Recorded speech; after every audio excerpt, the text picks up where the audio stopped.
Hi everybody, it's Thomas here from Thomas Fitzgerald Photography and welcome to another episode of Street Photo Diary.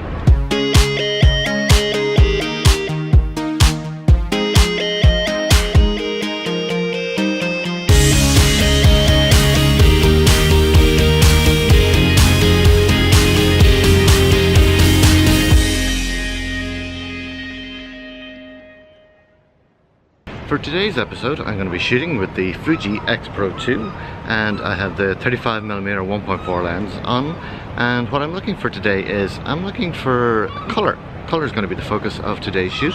So what I am trying to find is kind of interesting things of colour. So things where colour stands out and using colour as a subject in and of itself.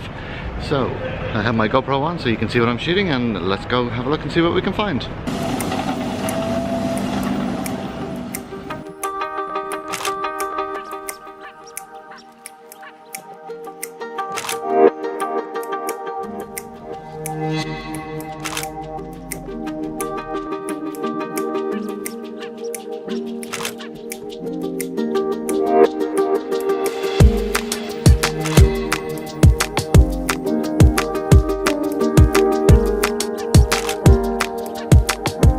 Colour is kind of a favourite topic of mine, and that's probably because I spent so long working as a designer. It's kind of one of those things that's just kind of drilled into me over the years and it's kind of stuck. So the X-Pro2 is kind of renowned for its colour and the Fuji colours, so that's partially why I'm shooting with this today.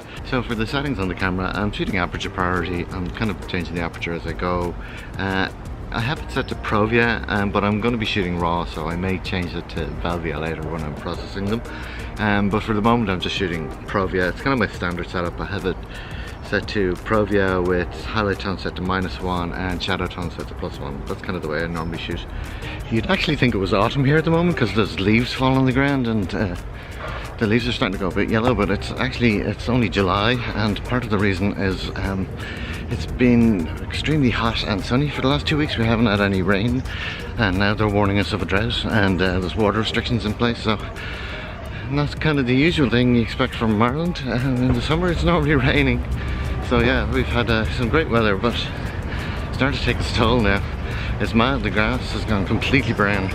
So while I am looking for colour, I'm trying to avoid the obvious cliches as well, like flowers and flower pots and kind of things that are like that. I'm looking more for kind of urban things, parts of the city. I know this isn't technically street photography, but I don't think any episode of Street Photo Diary has been technically street photography at this point.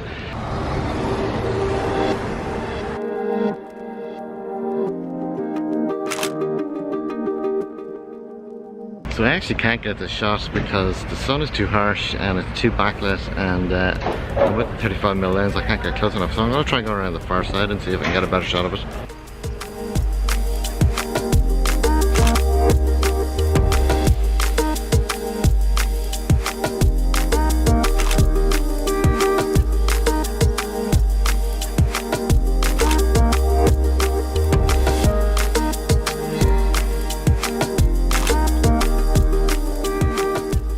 So this is quite cool here. You've got the blue coat hanging up outside and you've got the door as well, which is the same colour. So again, it's another example of colours kind of contrasting with the white and complementing each other, and it's a good subject too. It's kind of hard to get the composition right, so I don't know if what I've done will come out and work properly, but hopefully it'll work.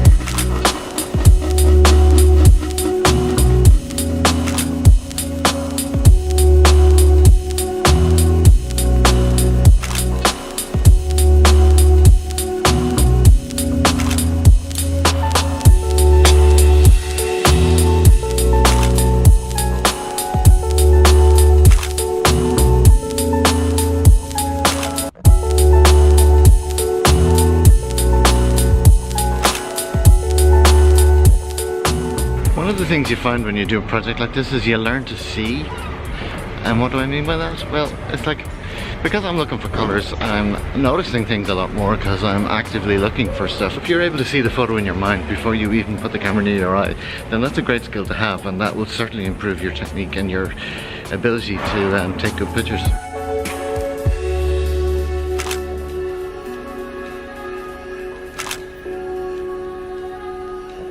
So one of the things I like to do when I'm taking shots of colour and texture and details and things like this is to actually kind of just crop parts of it.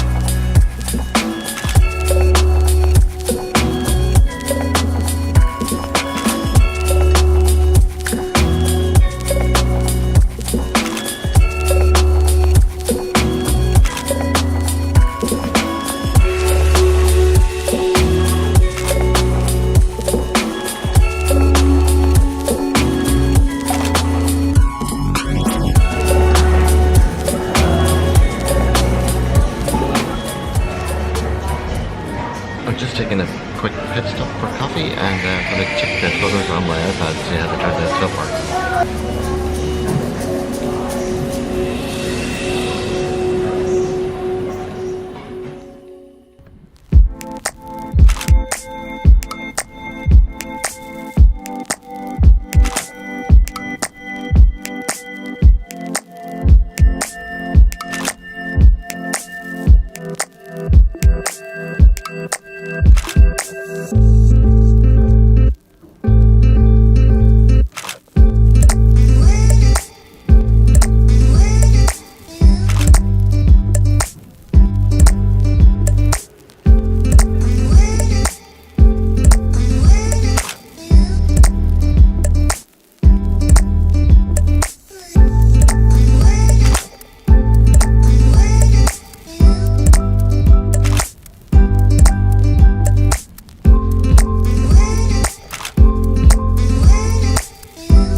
Okay, my battery's dead, so that's pretty much it for this episode. I did get some interesting shots, but again, I'm not 100% happy, but to be honest, I never really am. So anyway, that's it for this episode of Street Photo Diary. Thanks for watching, and please like and subscribe and share, and see you in the next episode.